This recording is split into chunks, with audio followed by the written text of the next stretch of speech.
ನಮಸ್ತೆ VS ಕಿಚನ್ಗೆ ಸ್ವಾಗತ. ಇವತ್ತು ನಾನೊಂದು ಪುಳಿಯೋಗರೆ ಮಾಡೋದು ಹೇಳ್ಕೊಡ್ತಾ ಇದ್ದೀನಿ ಶಾವಿಗೆಯಿಂದ. ಅದಕ್ಕೇನೇನು ಬೇಕು ಅಂತ ಹೇಳ್ತೀನಿ. ಶಾವಿಗೆ, ಗೋಡಂಬಿ, ಒಣಮೆಣಸಿನ್ಕಾಯಿ, ಎಳ್ಳು, ಒಣಕೊಬ್ಬರಿ, ಕಡಲೆಕಾಯಿ ಬೀಜ, ಕರಿಬೇವಿನ ಸೊಪ್ಪು, ಸ್ವಲ್ಪ ಬೆಲ್ಲ, ಸ್ವಲ್ಪ ಹುಣಸೆಹಣ್ಣು ಮತ್ತು MTR ಪುಳಿಯೋಗರೆ ಪ್ಯಾಕೆಟು. ಇವಿಷ್ಟು ಬೇಕಾಗಿರುವ ಸಾಮಗ್ರಿಗಳು. ಮಾಡೋದು ಹೇಗೆ ಅಂತ ನೋಡ್ಕೊಳ್ಳೋಣ. ಮೊದಲಿಗೆ ಪಾತ್ರೆಯಲ್ಲಿ ಸ್ವಲ್ಪ ನೀರು ಕಾಯಕ್ಕೆ ಇಟ್ಟಿದ್ದೀನಿ. ನೀರಿಲ್ಲಿ ಕುದೀತಾ ಇದೆ. ಅದಕ್ಕೀಗ ಶಾವಿಗೆ ಹಾಕ್ಕೊಳ್ತಾ ಇದ್ದೀನಿ. ಶಾವಿಗೆ ಯಾವುದಾದ್ರೂ ಹಾಕ್ಕೋಬೋದು, ಬ್ಯಾಂಬಿನೋ MTR ಯಾವ್ದು ಬೇಕಾದ್ರೂ ಹಾಕ್ಕೋಬೋದು. ನಾನಿಲ್ಲಿ ಹಾಕ್ಕೊಳ್ತಾ ಇದ್ದೀನಿ. ಈಗ ನೀರು ಕುದೀತಾ ಇದೆಯಲ್ಲ, ಅದಕ್ಕೆ ಹಾಕ್ಕೊಳ್ತಾ ಇದ್ದೀನಿ.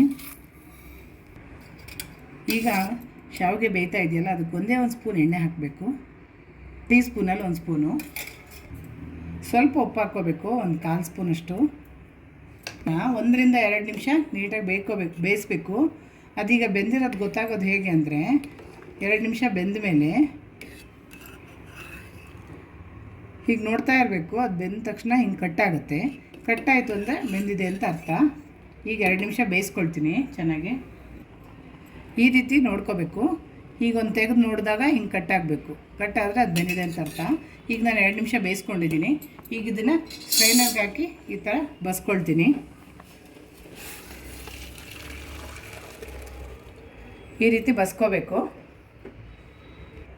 ಈಗ ಬಸ್ತಾಗಿದೆಯಲ್ಲ, ಬಸ್ತ ಮೇಲೆ ಅದಕ್ಕೆ ಒಂದು ಅರ್ಧ ಲೋಟದಷ್ಟು ನೀರು, ತಣ್ಣೀರು ಹಾಕ್ಕೋಬೇಕು. ಬಸ್ತಾದ್ಮೇಲೆ ಈಗ ತಣ್ಣೀರು ಹಾಕ್ಕೊಂಡಿದ್ದೀನಲ್ಲ, ಈ ರೀತಿ ಒಂದು 10 ನಿಮಿಷ ಹಾಗೆ ಬಿಟ್ಬಿಡ್ಬೇಕಿದು. ಈ ರೀತಿ ತಟ್ಟೆಗೆ ಹಾಕಿ ಹರಡಿ ಬಿಟ್ಬಿಡಬೇಕು ಒಂದು 10 ನಿಮಿಷ. ಈಗ ಒಂದು ಬಾಣಲಿಗೆ ಸ್ವಲ್ಪ ಒಣಕೊಬ್ಬರಿ ಹಾಕ್ಕೊಳ್ತಾ ಇದ್ದೀನಿ. ಒಂದು ಅರ್ಧ ಕಪ್ಪಷ್ಟು ತುರಿದಿಟ್ಕೊಂಡ್ರೆ ಒಣಕೊಬ್ಬರಿನ ಹಾಕ್ಕೊತಾ ಇದ್ದೀನಿ. ಇದನ್ನು ಸ್ವಲ್ಪ ಫ್ರೈ ಮಾಡ್ಕೋಬೇಕು ಕೆಂಪಗೆ. ಈಗ 2 ಸ್ಪೂನಷ್ಟು ಎಳ್ಳು ತೊಗೊಂಡಿದ್ದೀನಿ, ಬಿಳಿ ಎಳ್ಳು. ಯಾವುದಾದ್ರೂ ತೊಗೋಬೋದು. ಈ ಎಳ್ಳನ್ನು ಕೆಂಪಗೆ ಹುರ್ಕೋಬೇಕು, ಒಂದು ಸ್ವಲ್ಪ ಚಟಪಟ ಅನ್ನೋ ರೀತಿ ಹುರ್ಕೋಬೇಕು. ಈಗ ಇದಾಗಿದೆ, ಇದು ತಕ್ಕೊಳ್ತೀನಿ. ಈಗ ಅದೇ ಬಾಣಲಿಗೆ ಒಂದು 2 ಸ್ಪೂನ್ ಎಣ್ಣೆ ಹಾಕ್ಕೊಳ್ತಾ ಇದ್ದೀನಿ. ಒಂದು ಅರ್ಧ ಕಪ್ಪಷ್ಟು ಹಾಕಿದ್ದೀನಿ. ಅದನ್ನು ಹುರ್ಕೊತಾ ಇದ್ದೀನಿ ಇದರಲ್ಲಿ. ಈಗ ಇದಾಗಿದೆ ಕಡಲೆ ಬೀಜ, ಇದು ತಗೊಳ್ತಾ ಇದ್ದೀನಿ. ಈಗ ಗೋಡಂಬಿ ಸ್ವಲ್ಪ ಹುರ್ಕೊಳ್ತಾ ಇದ್ದೀನಿ.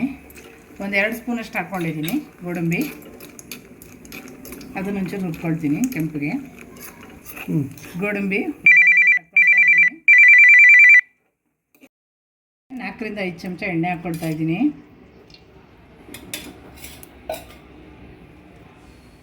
ಒಗ್ಗರಣೆಗೆ ಸ್ವಲ್ಪ ಸಾಸಿವೆ, ಸ್ವಲ್ಪ ಉದ್ದಿನಬೇಳೆ, ಸ್ವಲ್ಪ ಕಡಲೆಬೇಳೆ, ಸ್ವಲ್ಪ ಕರಿಬೇವಿನ ಸೊಪ್ಪು,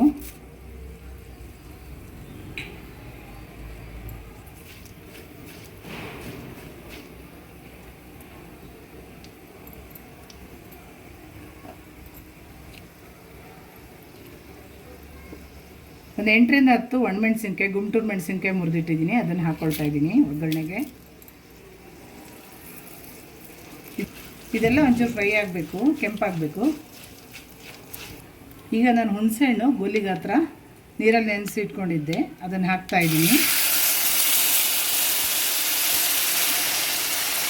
ಬೆಲ್ಲ ಒಂದು 1/4 ಸ್ಪೂನಷ್ಟು ಇಟ್ಕೊಂಡಿದ್ದೀನಿ, ಅದನ್ನು ಹಾಕ್ತಾ ಇದ್ದೀನಿ. 1/4 ಸ್ಪೂನ್ ಬೆಲ್ಲ ಹಾಕ್ಕೊಳ್ತಾ ಇದ್ದೀನಿ. ಬೆಲ್ಲ ಇಷ್ಟ ಇಲ್ಲದೇ ಇರೋರು ಹಾಕ್ಕೋಬಾರ್ದು. ಬೇಕು ಅಂದರೆ ಹಾಕ್ಕೋಬೋದು. ಆ್ಯಕ್ಚುಲಿ ಹಾಕಬೇಕು ಪುಳಿಯೋಗರೆಗೆ. ಈಗ ಪುಳಿಯೋಗರೆ ಪ್ಯಾಕೆಟ್ MTR ಒಂದು ಪ್ಯಾಕೆಟ್ ಹಾಕ್ತಾಯಿದ್ದೀನಿ, ಚಿಕ್ಕದು. ಈಗಿದು ಒಂದು ಸ್ವಲ್ಪ ಚೆನ್ನಾಗಿ ಕುದಿಬೇಕು. ನಾನು ಚಿಕ್ಕದು 2 ಪ್ಯಾಕೆಟ್ ಹಾಕ್ಕೊಂಡೆ. ಈಗಿದೊಂದು ಸ್ವಲ್ಪ ಕುದಿಬೇಕು, 1 ನಿಮಿಷ. ಈಗ 1 ನಿಮಿಷ ಕುದ್ದಿದೆ. ಈಗ ಹುರಿದಿರೋ ಕೊಬ್ಬರಿ, ಕಡಲೆಕಾಯಿ ಬೀಜ ಮತ್ತು ಗೋಡಂಬಿ ಎಲ್ಲ ಹಾಕ್ಕೋಬೇಕು. ಮತ್ತು ಎಳ್ಳು ಹುರಿದಿರೋದು ಎಲ್ಲ ಹಾಕ್ಕೋಬೇಕು. ಈ ಪ್ಯಾಕೆಟಲ್ಲಿ ಆಲ್ರೆಡಿ ಉಪ್ಪಿರುತ್ತೆ. ನಾನು ಸ್ವಲ್ಪ ಹಾಕ್ಕೊಳ್ತಾ ಇದ್ದೀನಿ ಟೇಸ್ಟಿಗೆ, ಒಂದು 1/4 ಸ್ಪೂನಷ್ಟು. ಪ್ಯಾಕೆಟ್ ಸಿಗದೇ ಇದ್ದರೆ ಗೊಜ್ಜುನೂ ಸಮೇತ ಇದೇ ರೀತಿ ಹಾಕ್ಕೋಬೋದು. ಒಂದು 3 ರಿಂದ 4 ಸ್ಪೂನ್ ಹಾಕ್ಕೊಂಡು ಇದೇ ರೀತಿ ಮಾಡ್ಕೋಬೋದು. ಈಗ ಇದೆಲ್ಲ ರೆಡಿಯಾಗಿದೆ. ಈಗ ಇದಕ್ಕೆ ಬಸ್ತು ಇಟ್ಕೊಂಡ್ರೆ ಶಾವಿಗೆನ ಇದಕ್ಕೆ ಹಾಕ್ಕೊಳ್ತಾ ಇದ್ದೀನಿ. ಬಸ್ತು ಈ ರೀತಿ ಹಿಂಗೆ ತಟ್ಟೆಗೆ ಇದು ಮಾಡ್ಕೊಂಡಿದ್ನಲ್ಲ, ಹರಡಿ ಇಟ್ಟಿದ್ನಲ್ಲ, ಅದನ್ನ ಹಾಕ್ಕೊಳ್ತಾ ಇದ್ದೀನಿ. ಇದು ಮಾಡ್ಕೊಳ್ಳೋದು ಸುಲಭ, ಬೇಗ ಮಾಡ್ಕೋಬೋದು. ಈ ರೀತಿ ಎಲ್ಲ ನೀಟಾಗಿ ಗೊಜ್ಜು ಮತ್ತು ಇದು ಶಾವಿಗೆ ಎಲ್ಲ ನೀಟಾಗಿ ಮಿಕ್ಸ್ ಆಗೋ ರೀತಿ ಮಿಕ್ಸ್ ಮಾಡ್ಕೊಬೇಕು. ಇದು ಮಾಡೋದು ಈಸಿ ಮತ್ತು ಬೇಗನೂ ಆಗುತ್ತೆ, ಒಳ್ಳೆ ಟೇಸ್ಟು ಕೂಡ. ಮಾಡಿಕೊಂಡ್ರೆ ಚೆನ್ನಾಗಿರುತ್ತೆ. ಈಗ ಶಾವಿಗೆ ಪುಳಿಯೋಗರೆ ರೆಡಿಯಾಗಿದೆ. ಈಗ ಟೇಸ್ಟಾಗಿರೋಂಥ ಶಾವಿಗೆ ಪುಳಿಯೋಗರೆ ರೆಡಿಯಾಗಿದೆ. ಈ ವಿಡಿಯೋ ಇಷ್ಟ ಆದರೆ ಲೈಕ್, ಶೇರ್, ಸಬ್ಸ್ಕ್ರೈಬ್ ಮಾಡ್ಕೊಳ್ಳಿ. Thank you.